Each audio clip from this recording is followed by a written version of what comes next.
আমরা রয়েছি পলাশীতে মীরা বালিকা বিদ্যানিকেতন, সেখানে রয়েছি। তোমাকে সকাল থেকে দেখিয়ে দেবো, মানুষজন চলে এসছেন ভোট দেওয়ার জন্য, ইতিমধ্যে কিন্তু চলে আসতে শুরু করে দিয়েছেন। তোমাকে দেখাবো যে কেন্দ্রীয় বাহিনী তারা কিন্তু একদম বুথের সামনে তারা প্রহরায় রয়েছেন, কেন্দ্রীয় বাহিনী, এবং এখানে অনেক ভোটদাতারাও কিন্তু আসতে শুরু করেছেন।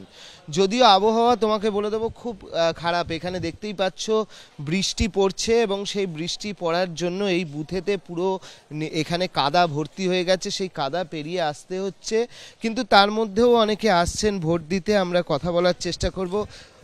আপনার ভোট দেওয়া হয়ে গেছে? ভোট দিলেন? কি নাম আপনার? শেফালি ঘোষ। বয়স কত? ওই 85। তো এত সকালবেলা ভোট দিতে এলেন?